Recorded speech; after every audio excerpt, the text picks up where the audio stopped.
Hello class, good day. In this video, I will discuss the second lesson of our module 1, the patterns in nature and human population.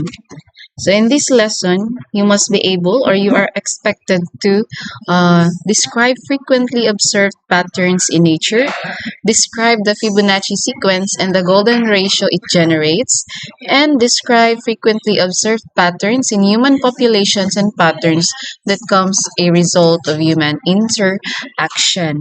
So today, we will today let's begin with the word pattern.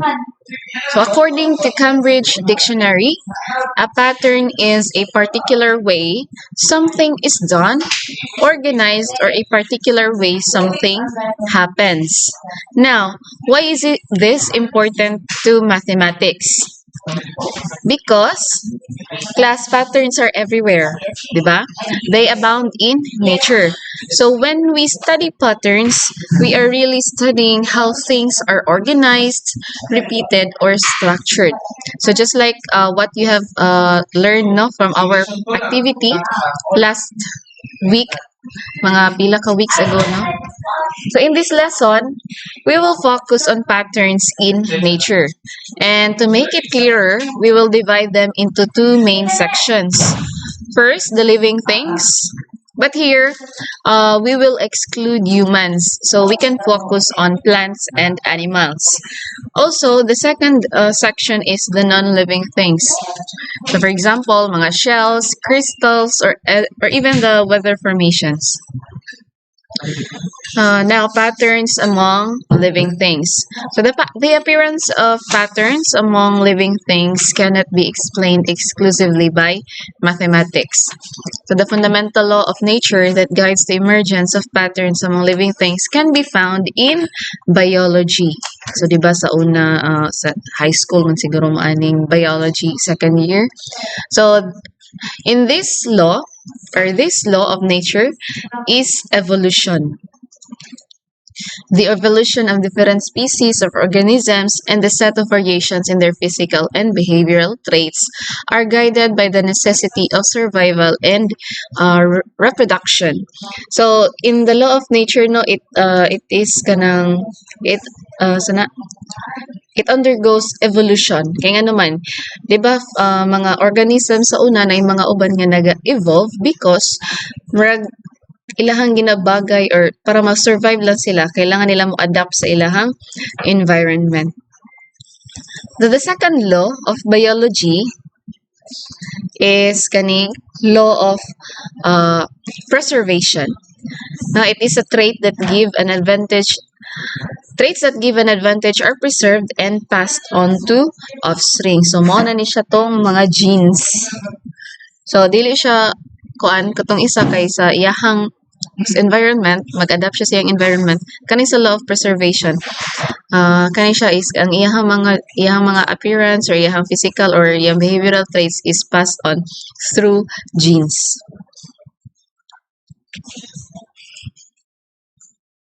Now, let us start also in this section. Let us start by looking at the image in the screen, which is the honeycomb. So, do you notice the shape of this? So, di ba makita ninyo? It is made of hexagons. So, hexagonal polygon that has 6 sides. Now, why do you think that bees choose hexagons instead of circles or squares? Nganong ang ilahang gigamit nga magkuan sa ila magbutanganan nila og honeycomb is kaning hexagon, nganong dili man square, nganong dili man circle? So mathematics explains it. Among all the polygons, ang hexagon class it holds the largest space while using the least material. So, gamay lang ang material but ma-maximize niya ang space. So, this means that bees can store more honey and use less wax. So, kanailang ginabutangan na silang honey kay wax day na. So, para ma-maximize nila ilang resources, para gamay lang ilang magamit ng wax. So, they use the shape hexagon para daghan ilang honey and gamay lang ang ilang magamit nga wax. So kani siya class kaning i-maximize nimo no ang imuhang mga gamit. That is what we call optimization in mathematics. Getting the best result with the least effort. So even bees are little mathematicians. Now, can you think of other things in nature that use repeating shapes? So, I want you to think of that, no? Pero kailangan i-activate ninyo inyong critical thinking skills. Or you can search naman. I-analyze ninyo. Unsa pa ang mga other nga mga things, no? That use, no?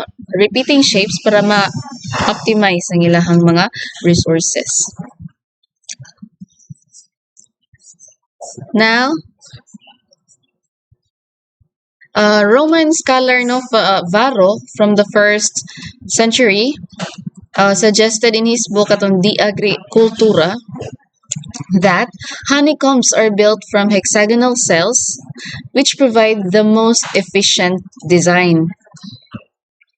Among all the polygons, the hexagon encloses the largest space within a circle. And also, bees can store more honey while using the least amount of wax. So, kani siya, see? So, he also noted po si Varro, Roman scholar Varro, and later, kani si Pappus of Alexandria, they noted that the hexagon is special. It can tile a plane perfectly without gaps or overlaps unlike other shapes. Na kung kabantay mo, kanang dili siya magsapaw-sapaw, dili pud siya wala pud siya mga gaps. Perfect fit gid sila. So this means bees can maximize space and minimize wax.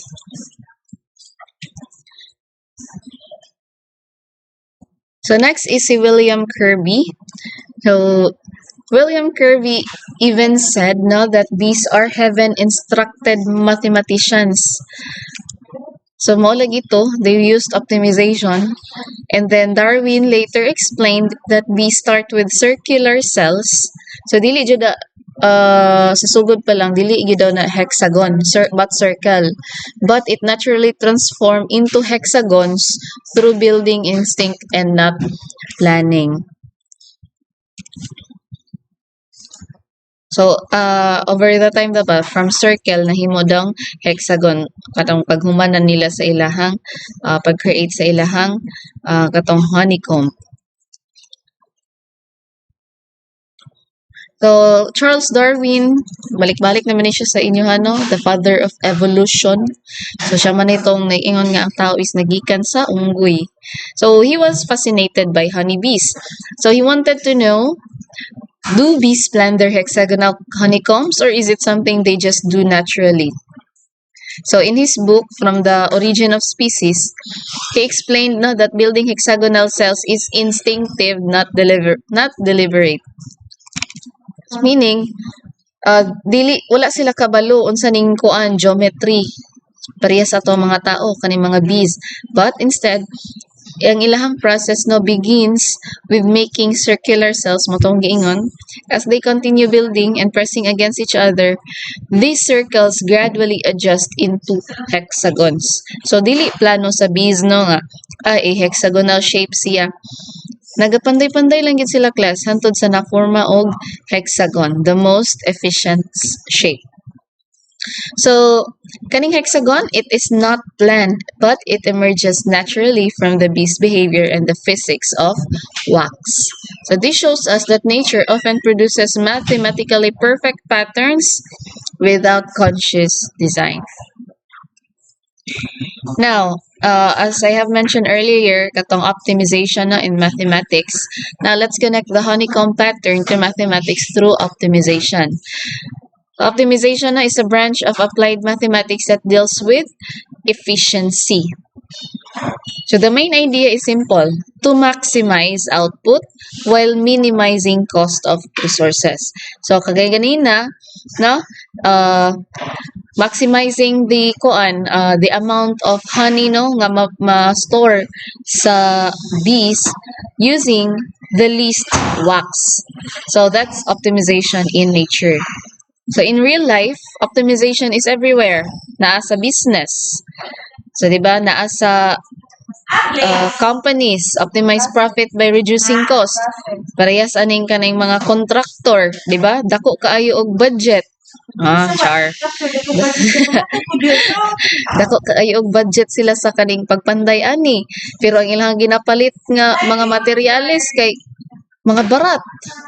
Grabe kay yung pag-optimize nila na sa lahi na padulong lang inoon. So in transportation, 'di ba? Kanang para maka-save og time og fuel. So diri ruta mo agi or something mo shortcut.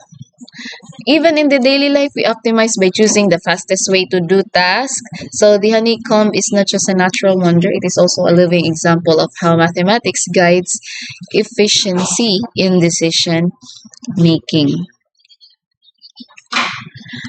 So here are the other examples now of hexagons in nature.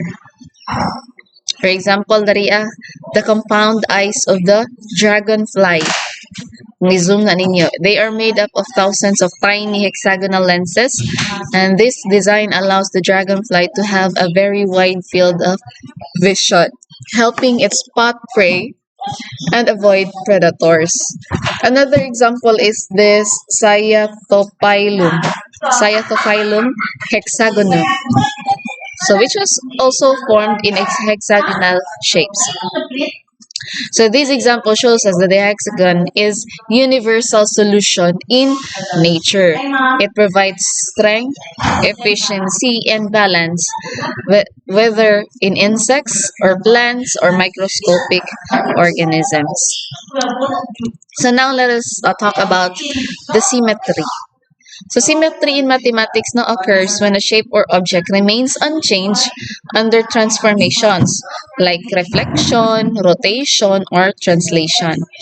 So a shape is symmetric if it can be divided into identical parts that are mirror images of each other. For example, these common types of kanang symmetry include reflective symmetry, where the one half mirrors the other. So makita man siguro ninyo dira sa atong presentation mo ng example sa reflective symmetry. Another symmetry is katong rotational symmetry, and last is the translational symmetry, which will be discussed later on. So first, ato sang i-discuss ang kaning reflective symmetry.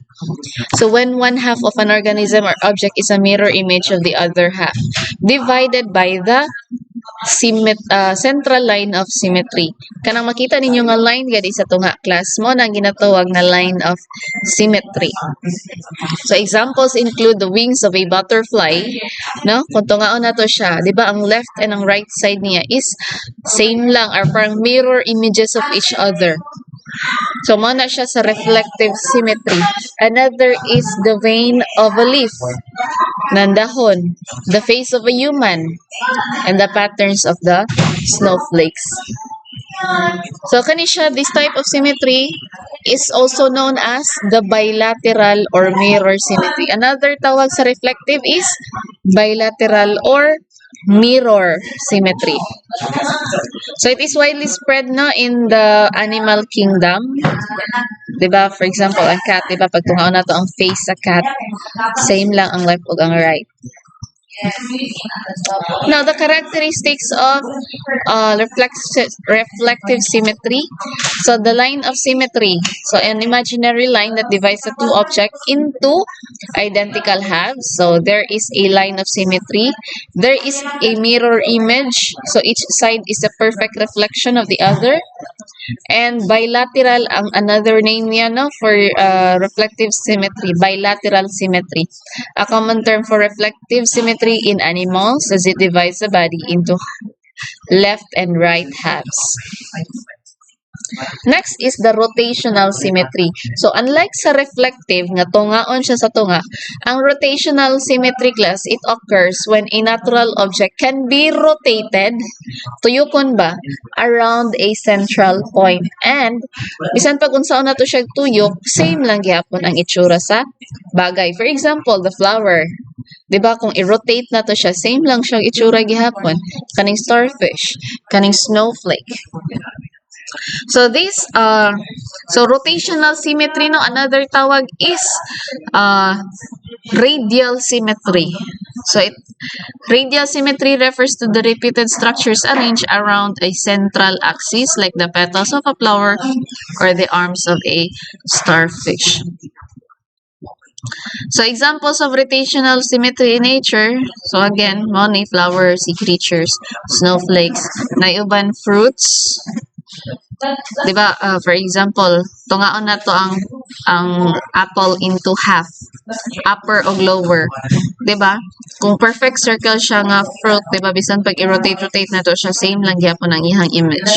So, mo na siya sa rotational symmetry. And last is the translational symmetry. So it is the repeating of an identical shape or pattern at regular intervals through a simple slide or translation rather than by rotation or reflection. So for example, sa honeycomb, katong repeating hexagonal cells, also the scale patterns on a snake skin, kung makita ninyo. So, repeated pattern or repeating an identical shape or pattern. Or, for example, another is the pine cone. Diba? Katong seed-like pattern sina pine cone where the same motif is repeated across a surface. So, characteristics of translational symmetry, there is a repetition.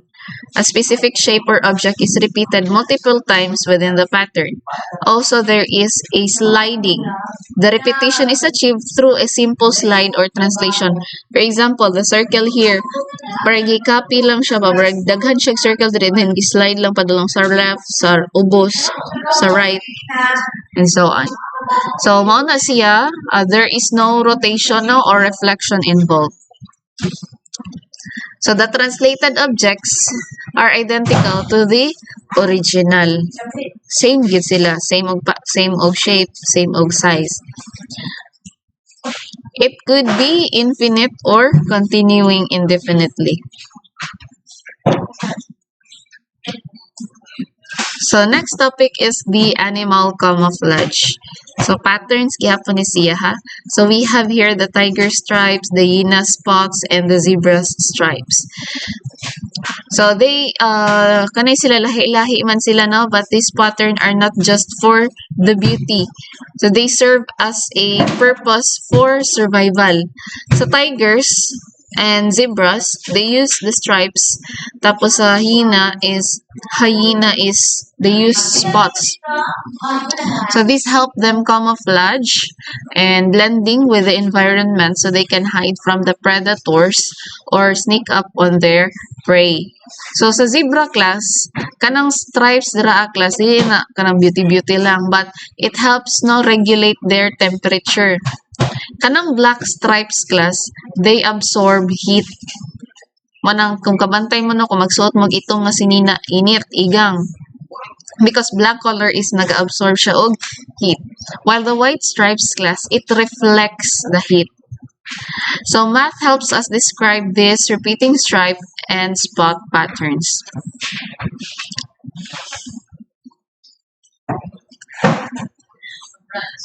So another is katong summarize na lang nako nino. Sa katong sa tiger, no tiger stripes are perpendicular to the spine. Kaniyo, 'di ba mao ning spine. And nalang stripes kay paana, brag ribs ba. So they are perpendicular to the spine and help the tiger no hide while hunting.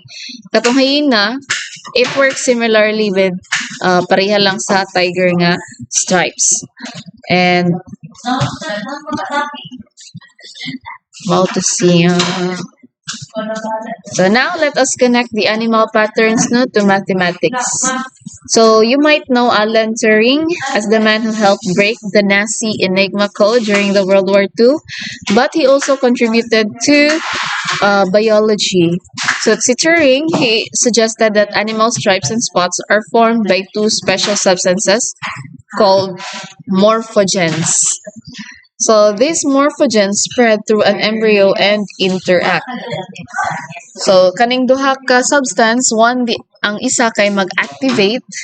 So it activates the appearance of the color, and the other inhibits it. So mo na siya ang morphogens. Ang isa is magpa-activate, ang isa is mag-hugong nga mag-appear to siya nga specific color. So this push and pull effect described in his reaction diffusion equations explains why animals develop regular patterns. For example, katong tiger, katong stripes nila sa zebra stripes o katong sa hyena spots. So behind the beauty of animal skin, patterns is a mathematical model that nature follows. Now, let us look closely at the sunflower. Its seeds grow in a spiral pattern.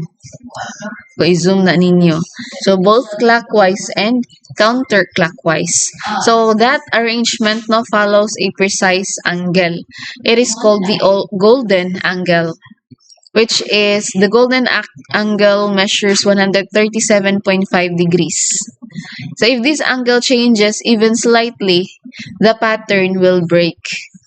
So, what's the result of this design if mag-break ang isa? So, di ba, magbungkag siya.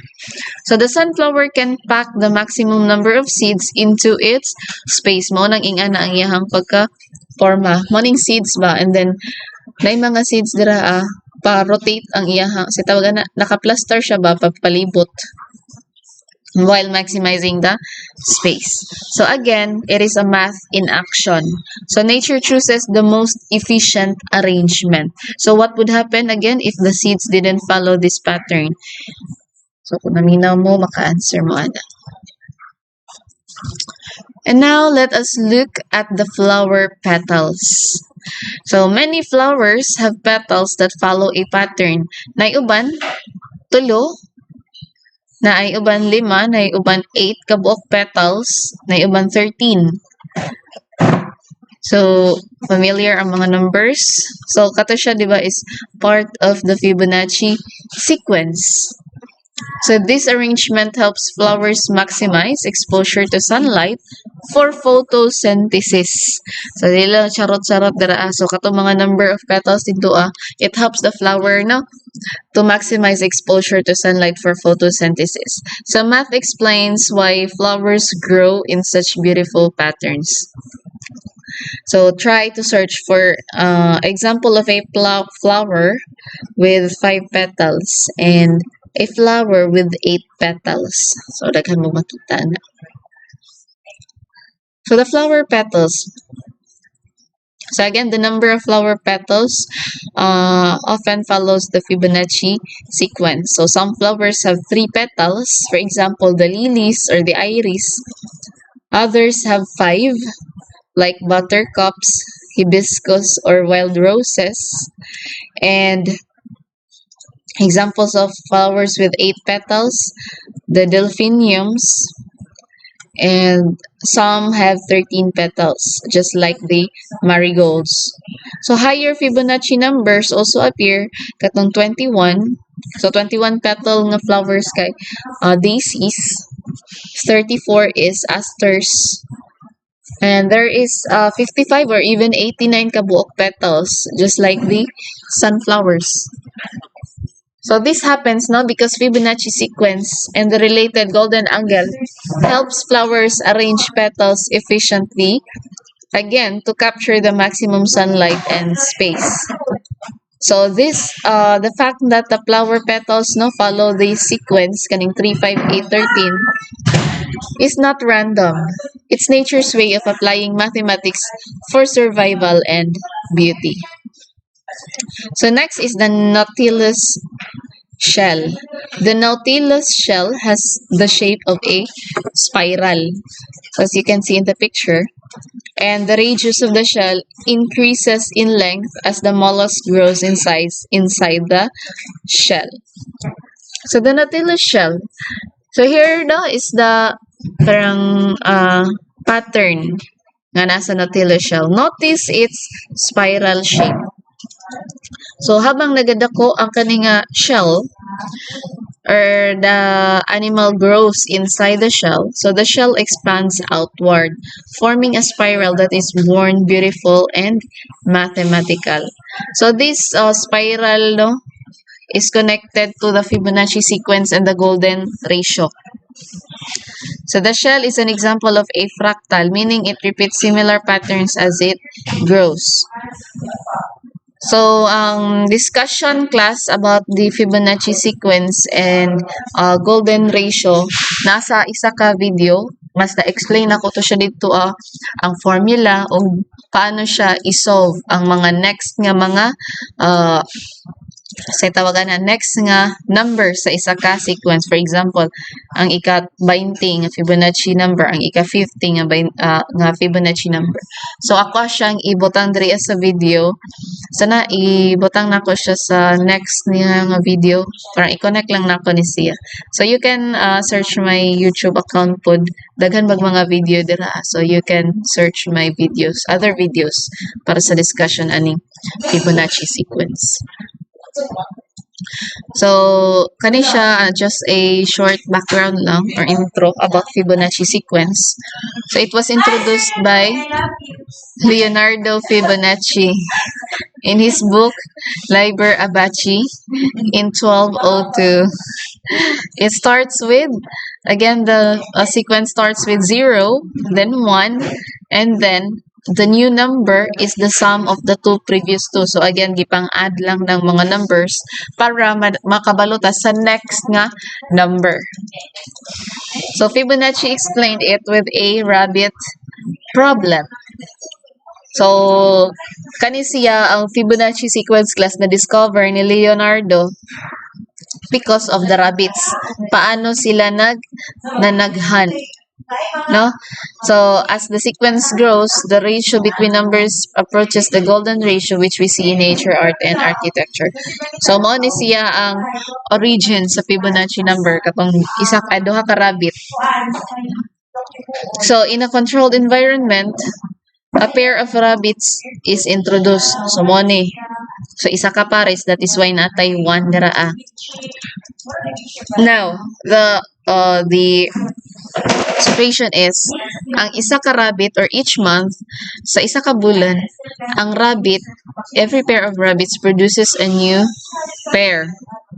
Pero, manganak lang sila starting from the second month of their life. So, sa first month nila class, wala sila anak. So, isa lang gihapon kabuok ang iyahang pares.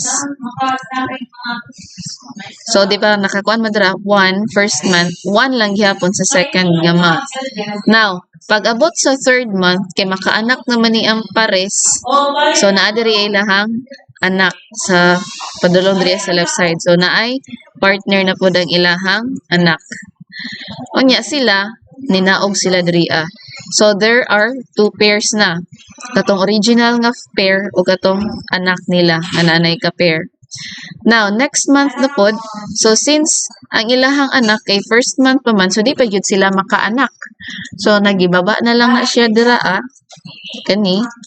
So isa lang gyapon sila ka pair, pero ang kaning duha ka mag-asawa nanapoy kaning kuan kanang nanganak na pud sila. Nanapod sila kaning itom. So kaning itom nakakita og partner isa. So ang original kaning orange ug white lang gyapon. So nanay tulo ka pair sa ikaupat ka bulan.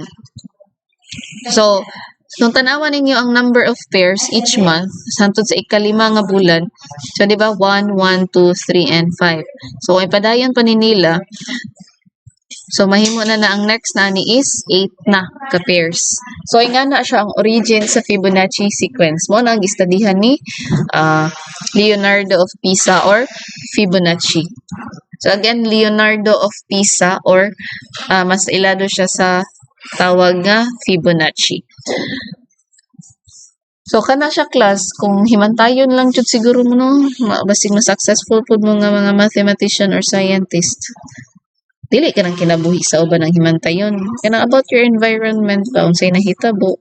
Kung curious lang siguro ang mga tao na. So daghan pa jud siguro kayo og mga discoveries na maapil diri sa ato ang klase. So here is the golden ratio. So the golden ratio approximately iyahang value is 1.618. So it is a special number. So it happens when the line is divided so that the whole length divided by the longer part equals the longer part divided by the shorter part. For example, diri as a line AB. Ang kuan daw ani class. Kaning line A kani from this point to this point ug line B from this point to this point. So kana siya kani line from A to B divided by the longer side equal lang daw siya sa line A divided by line B.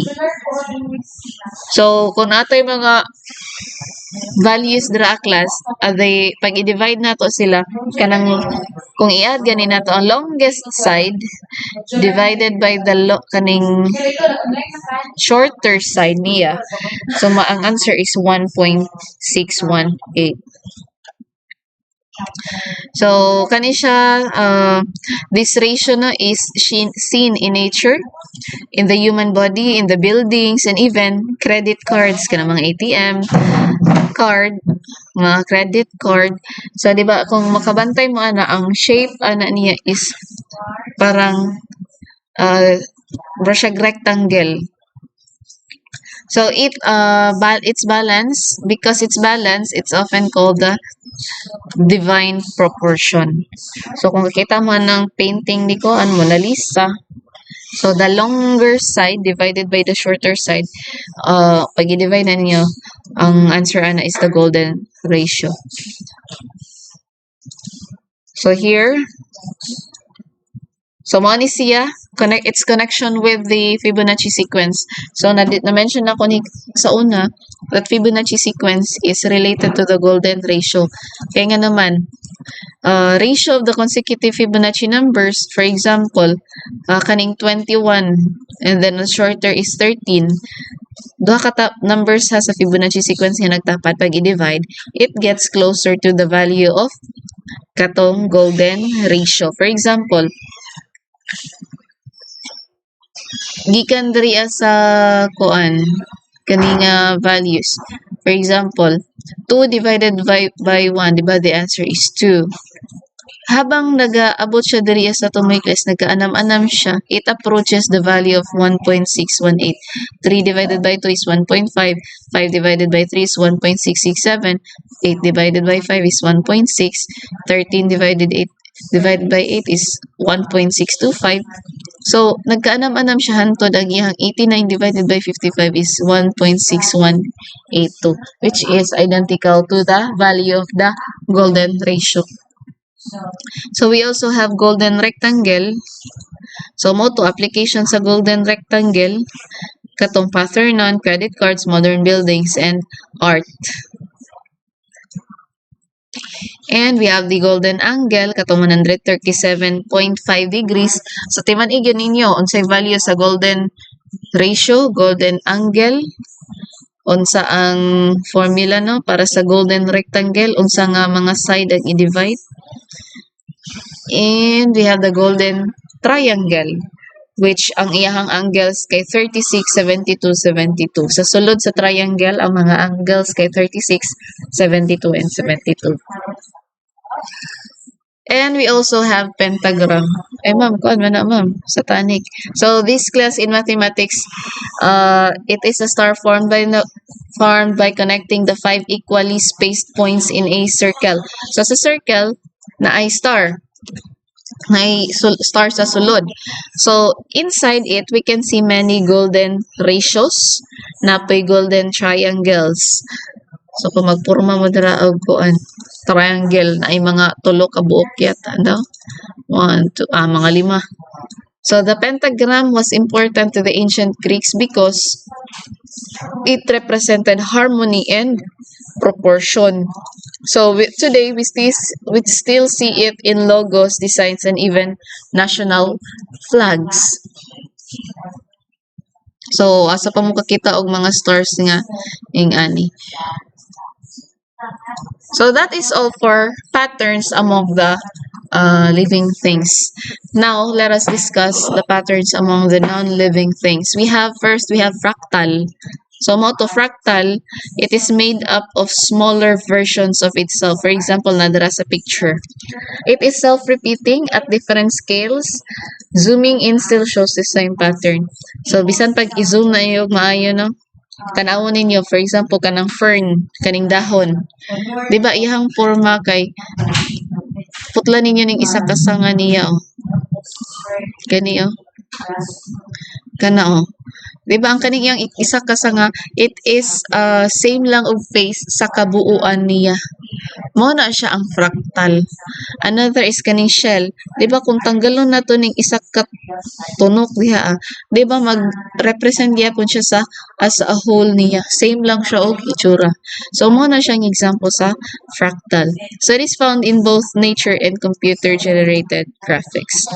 So, another is the self-similarity. So, fractals, no, are created by repeating a process over and over again, which frequently produces self-similarity.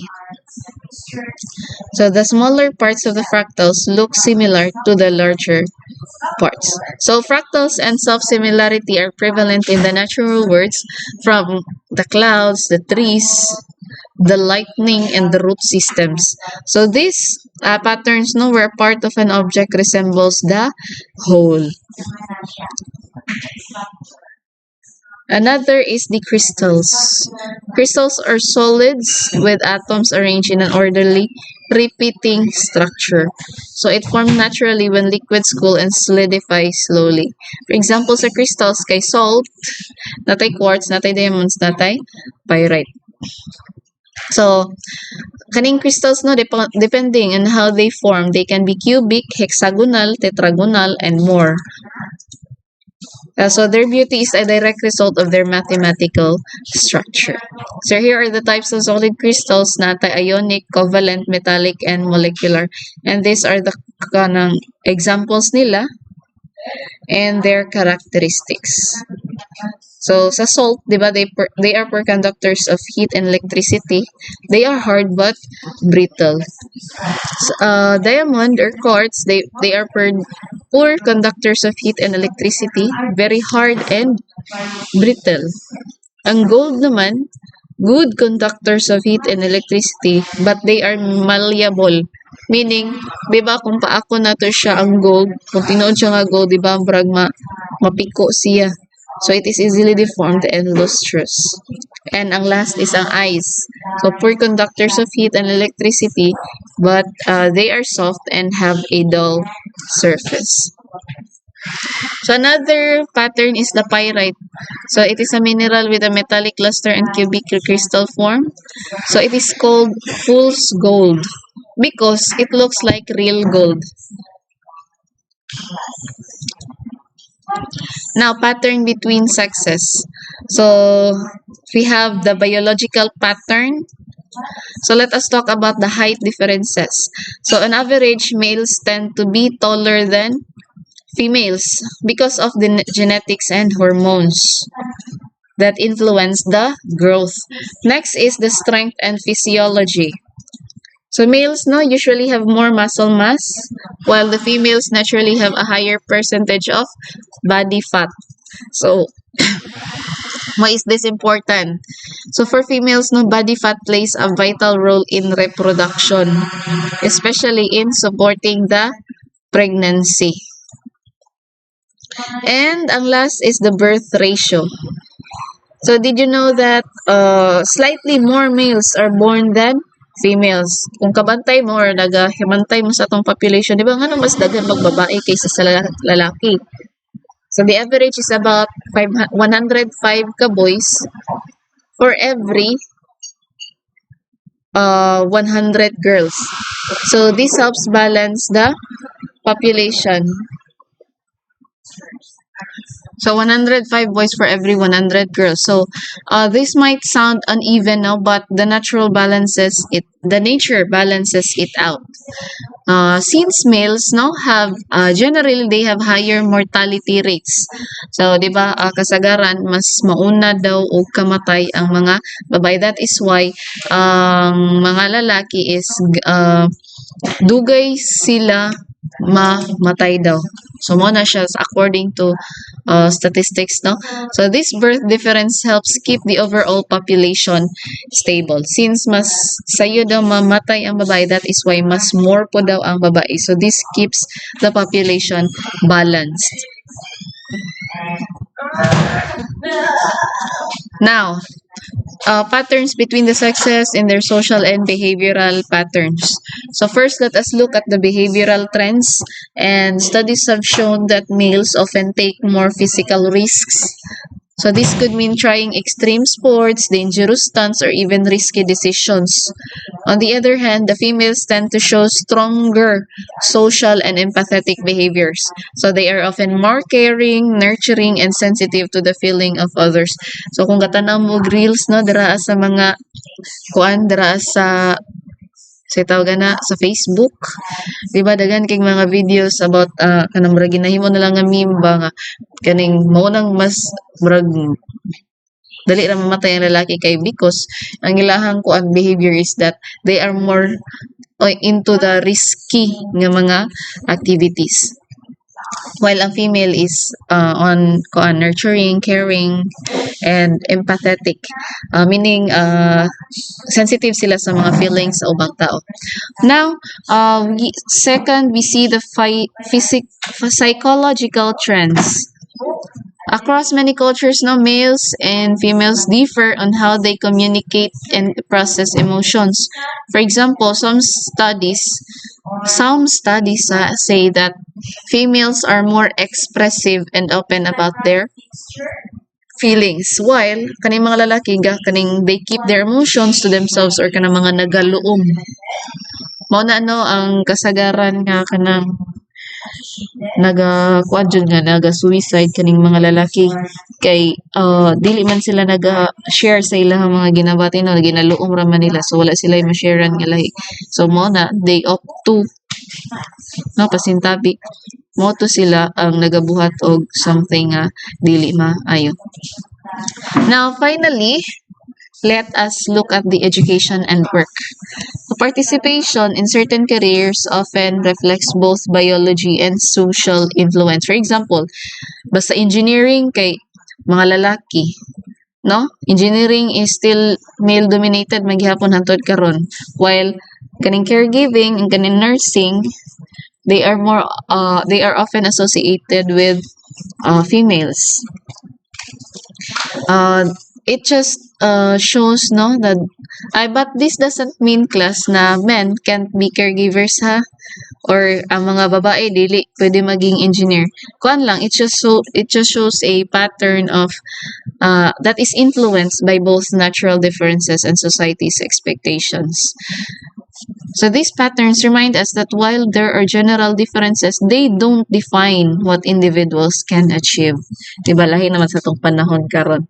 So everything is possible naman. Pwede nimo buhaton babae man ka or lalaki.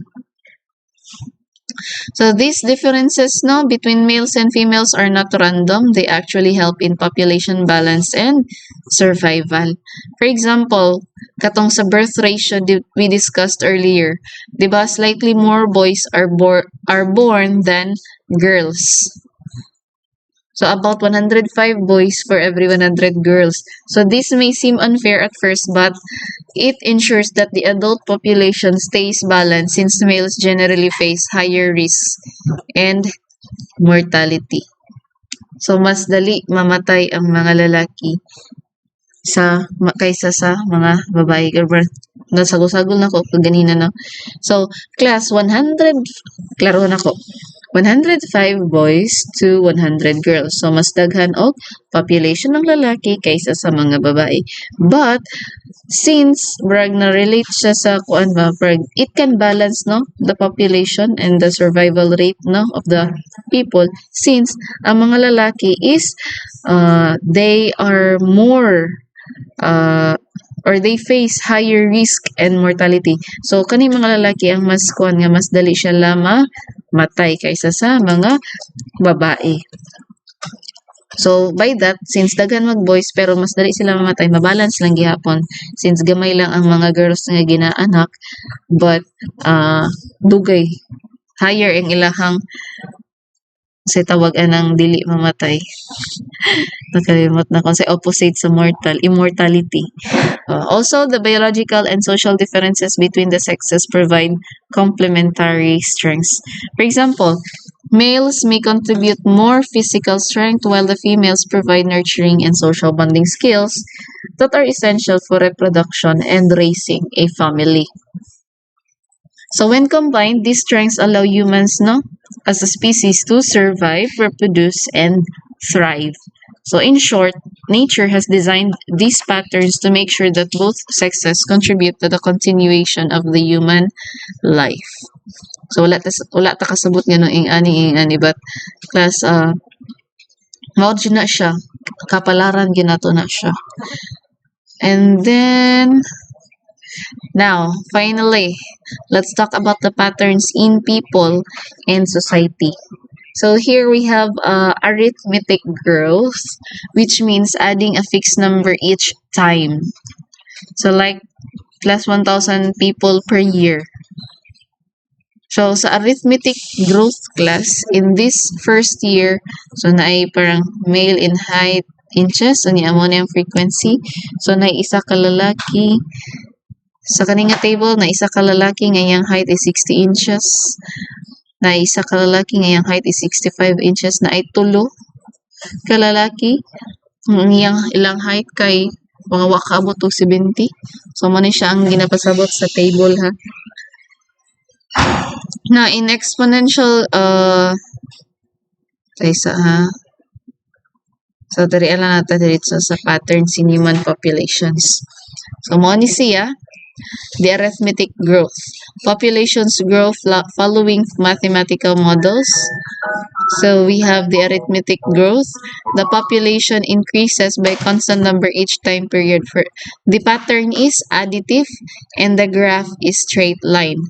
For example, if a town grows by 1,000 additional 1,000 people every year.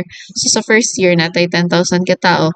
So sa second year since mag-add siya og 1,000 every year, may mo siyang 11.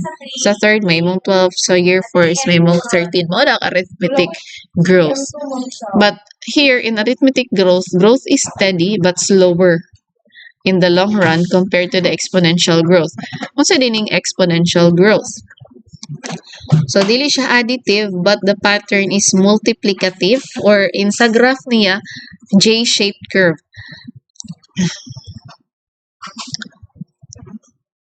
So, in exponential growth, the population multiplies by a fixed percentage or rate over time. Murag ka ng utang gani ninyo nga nakakuan si tawag na compound interest, no? So for example, if a population doubles every 30 years times 2 no? So sa year 0 na ay 200. So after 30 years times 2 naimong 4. After 30 years na po naimong 8 kay gi times 2 man. So at the year 90 na 16. So it leads to rapid explosive growth in a short time. So another is natay direct versus inverse the variation. So sa direct variation class, two variables are in direct proportion. So ang isa naga-increase, ay isa ka variable nag-increase, the other variable also increases. So ang formula na is y is equal to kx. Kung mutaas ang value ni x, mutaas po ang value ni y. So its graph is a straight line through the origin. For example, sa inyong sweldo, di ba? Mutaas ang inyong or modako inyong sweldo kung So again, sa inyong salary, di ba? Kung modako inyo ang sweldo, kung daghan pud mo og oras nga gitrabaho. Or, di ba? For example, nag-overtime, di ba? Mas modako. So the more hours nga nagtrabaho mo, the more ang inyong salary. So for example, if a pay rate is 100 pesos per hour, so working for 5 hours, so namoy 500. So kung magtrabaho mo 10 hours, namoy 1,000. So as the more, no, the one variable increases, ang another variable also mag-increase. So as hour increase, the salary increases proportionally. Another example is sa baking. 'Di ba na ay mga certain measurements nga dapat i-follow. So dapat kung ingani kadaghan na inyong harina, dapat ingani pud kadaghan na inyong sugar or inyong water. So mo na ang example sa direct variation. Again, one increases, the other also increases. But sa inverse variation class, so two variables are in inverse proportion when ang isa nag-increase but the other decreases. So sa inverse variation class, ang formula nato is y is equal to k over x. So again, basta inverse, kung ang isa mag-increase, ang isa mag-decrease. Kung ang isa mag-decrease, ang isa mag-increase. Katong direct class, ang isa mag-increase, ang another is mag-increase. Kung ang isa mag-decrease, ang isa pod mag-decrease. Same lang. Kaning inverse, kabaliktaran. So the graph is a curve or a hyperbola. For example, the speed and the time. 'Di ba? Magbiyahe ta. 'Di ba kung patasan nato ang speed sa ato ang biyahe, the lesser the time nga ato ang ma-consume para maabot sa kana nga lugar. Na diri example, if a car covers 100 kilometer, so kanang magbiyahe sila in 100 kilometer ba? Unya ang biyahe is 100 kilometer 100 kilometer. So, nagbiyahe sila 50 kilometer per hour. So, hinay ilang dagan. So, naabot sila sa ilang adtuan, 2 ka oras. While, katong nagbiyahe og mas paspas, kaning 100 kilometer per hour, so, naabot sila sa ilang giadtuan, 1 hour lang. So, mo to siya, as the speed increases, ang time nga ilahang na-consume is nag-decrease. So, mo na siya class sa inverse variation. So, again, to compare using graph or picture or kaning drawing, so dara, taas ang isa. So, direct variation. Mubaba ang isa.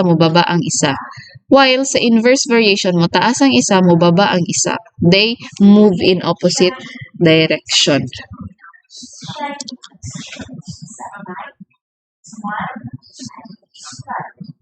So now is the business cycle. So the business cycle now refers to the natural rise and fall of economic activity over time. So economists usually measure this through the changes in the GDP. So ano yung GDP? Gross Domestic Product. Also, another nilang measurement is the employment and in the production. So, karon the business cycle has different phases, no? And we need to understand each one. First is the expansion. So, this is the growth stage. So, during the expansion, the businesses invest, more jobs are created, and people's income rises.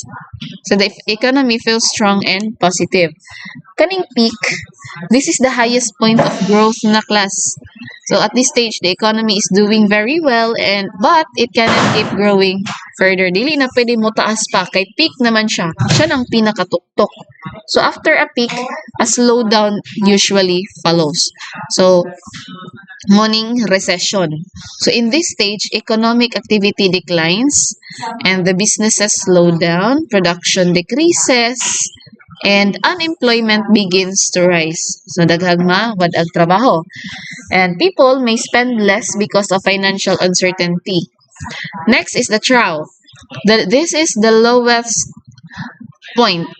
So after the recession, abot siya sa pinaka rock bottom. So where the economy bottoms out. It's like the economy has reached the rock bottom. How to siya kung ingon. Next is after the trough is the recovery. The economy starts to improve again, the demand for goods and services rises, businesses start to grow again, and more jobs are created. So this will lead back to expansion. So manang cycle. Balik-balik lang, tuyok-tuyok lang. So the business cycle is just like a roller coaster of the economy. It goes up, reaches peak, and then goes down, then rises again. So understanding this helps us prepare for changes in jobs, income, and investments. Ohon, manarbaho mo. So naingan na.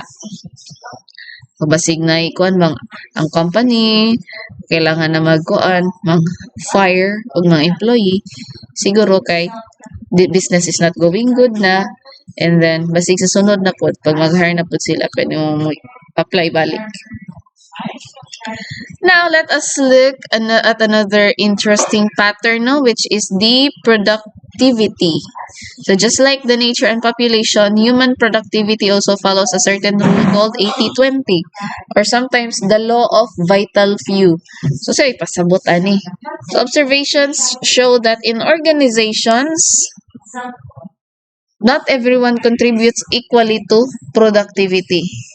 So in fact, 20% of the people often produce 80% of the total output. So this difference can be influenced by many factors such as skills, access to technology, and even working condition. For example, diri sa kuan sa dili sa eskwelahan. For example, sa isa ka company, so daghan kay og worker. So kana kanang according to sa ilang statistics, according to this rule, no, so 20% of people lang ang nagatrabaho para ma-achieve tong 80% nga output sa ilahang company.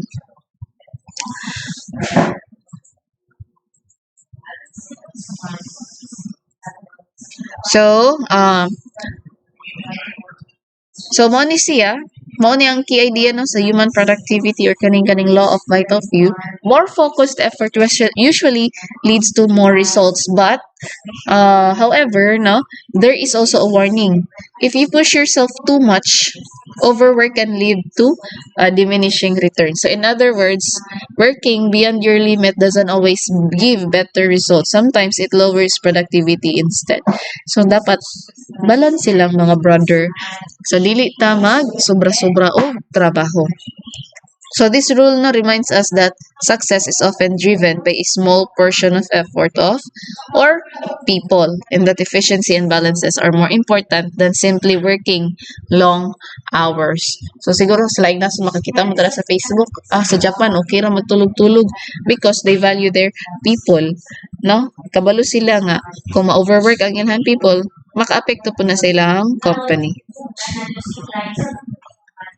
So, mani siya.